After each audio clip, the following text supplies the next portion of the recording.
The wedding invitation arrived on a Tuesday, 3 months before my brother Kevin's big day. Heavy cardstock, embossed lettering, the works. Rebecca and I were eating leftover pasta when I opened it. The Riverside Pavilion, I read aloud. Fancy. Rebecca glanced up from her laptop, where she'd been reviewing something with that focused expression she got when working. That's the new event space downtown. Nice choice.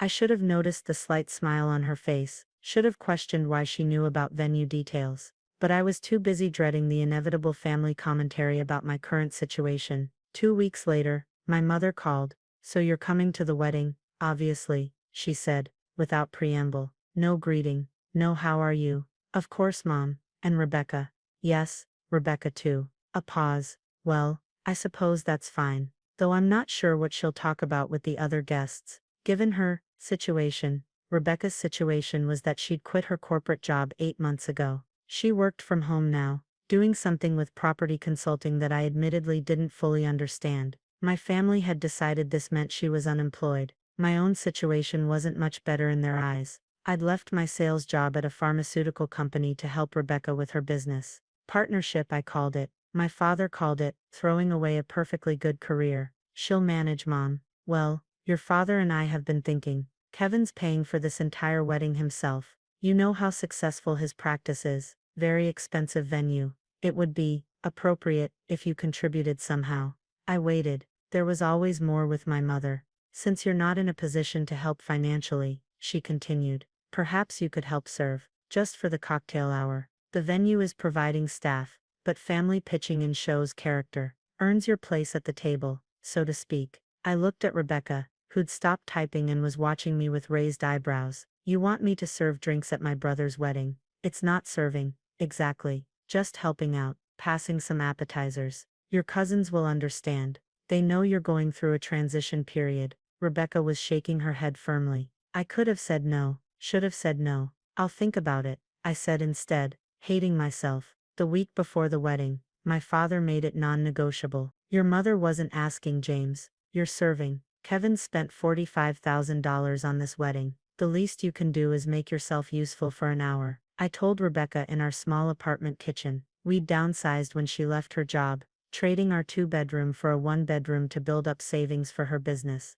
"Another thing my family loved to mention." "Don't do it," Rebecca said immediately. "This is humiliating. It's 1 hour. It's your family treating you like hired help at your own brother's wedding. What choice do I have? If I refuse, it'll be a whole thing. My mom will cry. Kevin will give me that disappointed look. It's easier to just do it." Rebecca studied me for a long moment.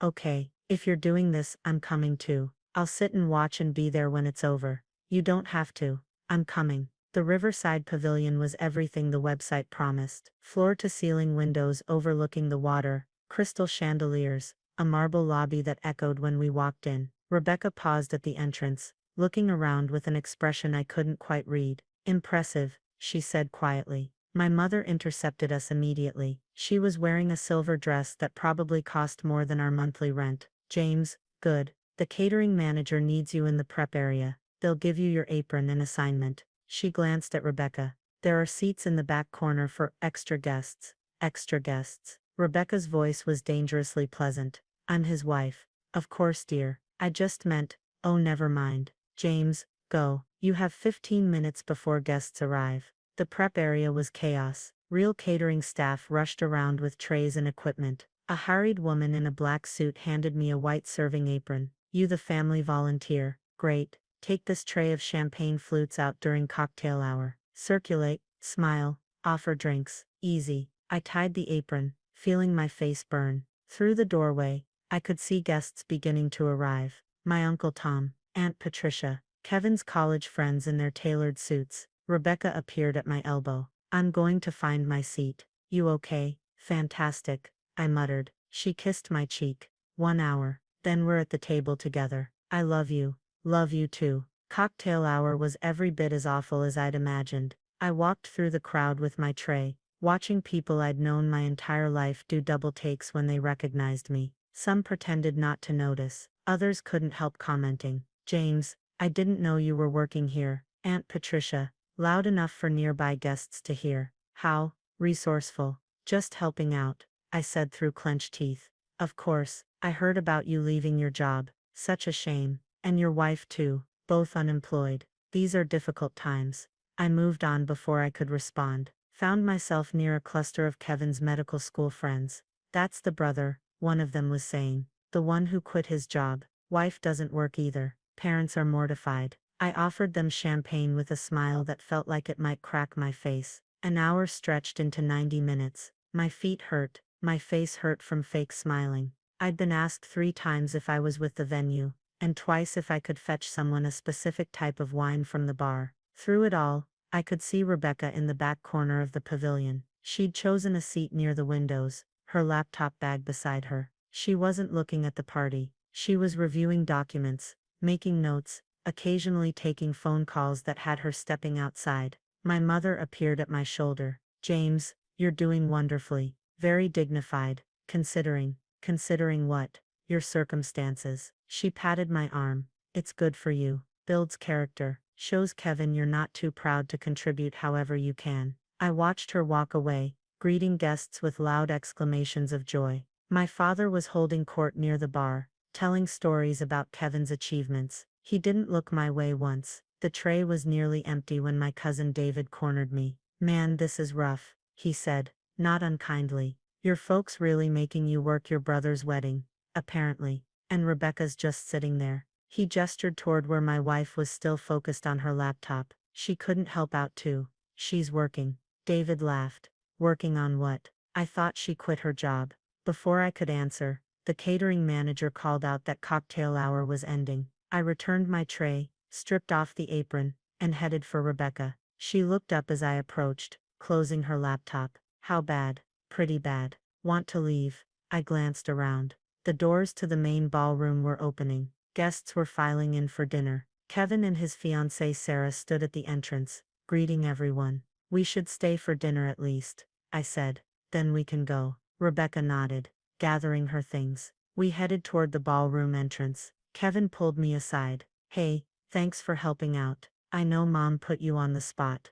It's fine. It's not, but I appreciate it anyway. You and Rebecca are at table 12. Table 12 was, predictably, in the far back corner. We were seated with distant cousins I barely knew, and one of Sarah's great aunts who was mostly deaf. Dinner was filet mignon and salmon, served by actual professional waitstaff. The irony wasn't lost on me. I'd spent 90 minutes serving champagne, and now I was eating a meal I apparently hadn't earned without that service. Speeches began between courses. My father stood up, microphone in hand. My son Kevin, he boomed, has always been exceptional. Top of his class, Yale Medical School, now a successful surgeon. He chose a beautiful venue for this celebration, the kind of place that reflects his achievements. Sarah, you're marrying a man who knows what excellence looks like. The emphasis on excellence felt pointed. I caught my mother glancing our way. Kevin gave his own speech, thanking everyone for coming, especially those who'd contributed to making this day special. Another weighted look toward our table. I was pushing salmon around my plate when Rebecca's phone buzzed. She glanced at it, frowned, and stood up. I need to take this, she said quietly. Work thing. I'll be right back. I watched her walk toward the lobby, phone to her ear. A few minutes later, she was still gone. Then 10 minutes. I was about to go check on her when there was a commotion near the ballroom entrance. A woman in a sharp business suit was talking urgently to the catering manager. Both of them were looking around the room with expressions of mild panic. The business suit woman, mid-40s, tablet in hand, started walking between tables, clearly searching for someone. She reached our table, and looked right past me. Excuse me, she said to the deaf great-aunt. Do you know where I can find Rebecca Martinez? The great-aunt cupped her ear. What? Rebecca Martinez? The woman repeated louder. That's my wife, I said. She stepped out to take a call. The woman's relief was visible. Thank God. I'm Jennifer Marks, property manager for the Riverside Holdings Group. We have an urgent situation. There's been a plumbing issue in the east bathroom. Nothing serious, but we need owner approval before the maintenance team can start repairs. Is Miss Martinez available? I stared at her. Owner approval? Yes, from Miss Martinez. She owns this property. Well, her company does. Martinez Property Development. She owns this building, and 4 others in the downtown corridor. The table went silent. Every person within earshot had stopped talking. There must be some mistake, I said slowly. Jennifer Marks pulled out her tablet, showing me a document with Rebecca's signature. No mistake, she acquired this property 18 months ago, converted it from an office building to an event venue. The Riverside Pavilion is her flagship property. I looked at the document. Rebecca's name was right there. Martinez Property Development, LLC, owner and CEO. I didn't know that. Oh, Jennifer looked uncomfortable. I apologize. I assumed given you're her husband.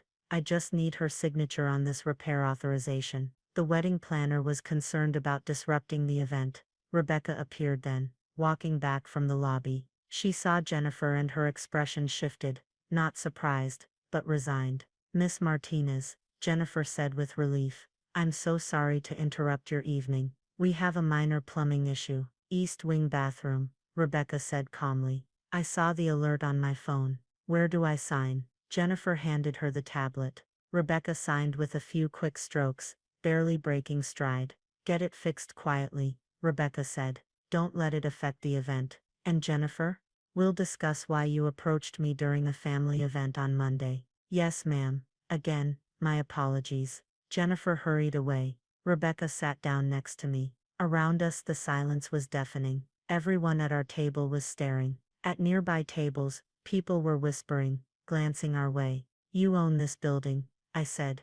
I own this building. And 4 others. 5 now. Closed on the Harrison Street property last week. When were you going to tell me? Rebecca looked at me steadily. I told you when I bought it, 18 months ago. I showed you the acquisition documents. You congratulated me. I tried to remember. 18 months ago, Rebecca had been in the middle of leaving her corporate job, talking about property development, showing me spreadsheets and legal documents that I'd nodded at while not really understanding what they meant. I thought you were consulting, I said weakly. I am consulting. On my own properties. James, I showed you everything. You just never asked questions. She was right. I'd been so caught up in defending her career change to my family, in managing their judgment, that I'd never actually learned what she was doing. My mother appeared at our table, my father close behind.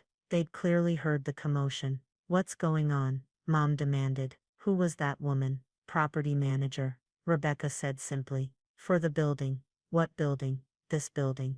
The Riverside Pavilion. I own it. My father laughed. That's ridiculous. This venue is owned by some development company. Martinez Property Development, Rebecca said. My company. I bought it, renovated it, and opened it as an event venue last year. She pulled out her phone, opened an app, and showed them the property management dashboard. Right there on the screen, Riverside Pavilion owner R. Martinez. The color drained from my mother's face. That can't be, you're unemployed. I'm self-employed, Rebecca corrected. I left my corporate job to develop my own properties. I now own 5 commercial buildings in this city, with a combined value of approximately $32 million. My father was staring at her phone like it might bite him. This is, Kevin said he was paying $45,000 for this venue. He is, Rebecca said calmly. Market rate. I gave him the same contract I give everyone. You charged your brother-in-law. I charged a client what the space is worth. I don't provide family discounts, especially to family that treats my husband like hired help. The confrontation was drawing attention. Kevin had stopped talking to his guests and was walking over. Sarah followed, looking confused. What's happening? Kevin asked. Your venue, my mother said, her voice shaking. James's wife owns it. She charged you full price and made James serve drinks like a common waiter. James volunteered to help, Kevin said, but he looked uncertain. I didn't volunteer, I said quietly. Mom told me I needed to earn my dinner since I couldn't contribute financially. Dad said it was non-negotiable. Kevin looked at our parents. You made him serve. He needed to contribute. Mom's voice was rising. He quit his job. His wife quit hers. They're living in that tiny apartment. That tiny apartment we're saving money in, Rebecca interrupted. While I reinvest profits into property acquisition, we're building something. We just don't need to broadcast it to people who've already decided what our worth is. My father found his voice. If you have all this money, Why are you living like you're poor? We're not living poor. We're living deliberately. Expenses stay low while the business grows. James works with me, handles tenant relations, coordinates repairs, manages vendor contracts. He's my partner. But you've been so busy judging our choices that you never asked what we actually do. You could have told us, my mother said weakly. You could have asked, I said, surprising myself. You could have asked what Rebecca's business was. You could have asked why I left my job. Instead, you decided I was a failure and treated me accordingly. Kevin was looking at the floor. Sarah had her hand on his arm, whispering something. I'm sorry, Kevin said finally. I didn't know Mom and Dad were making you serve. I thought you offered. Would it have mattered? He didn't answer. Rebecca stood up, gathering her laptop bag. Congratulations on your wedding, Kevin.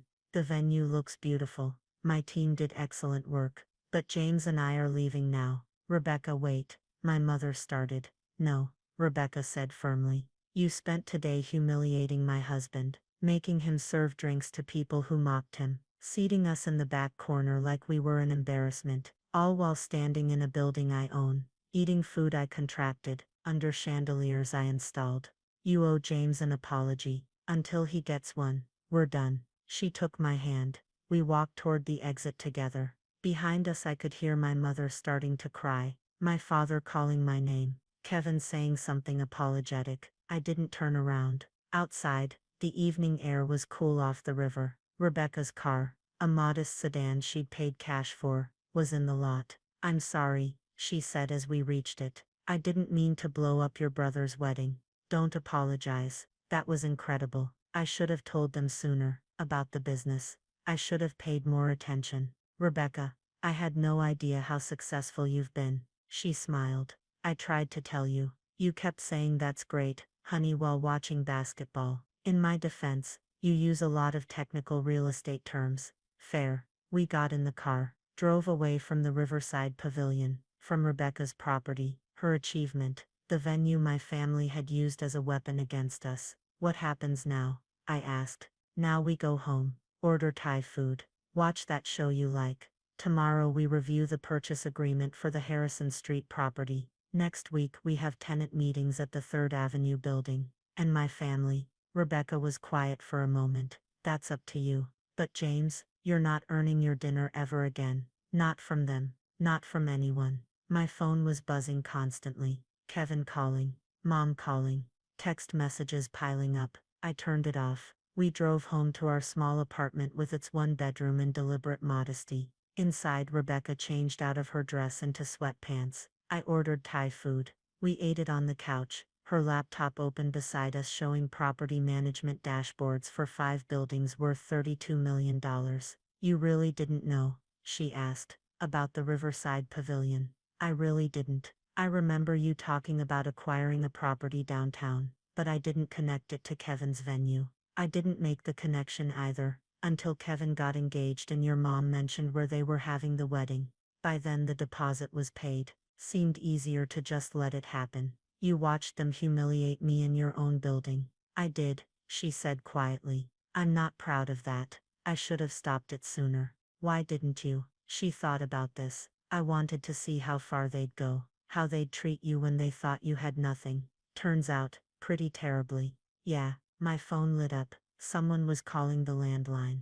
Rebecca reached over and unplugged it. Tonight, she said, we just exist. Tomorrow we deal with family. Next week we close on another building. Next month, maybe we upgrade to a 2-bedroom apartment. Maybe, I agreed. We fell asleep on the couch, her laptop still glowing with property data, our phones silent. The memory of my family's shock still fresh. Tomorrow would bring apologies, or it wouldn't. My family would accept what we'd built, or they wouldn't. But tonight, in our small apartment that we'd chosen deliberately, we were exactly where we wanted to be.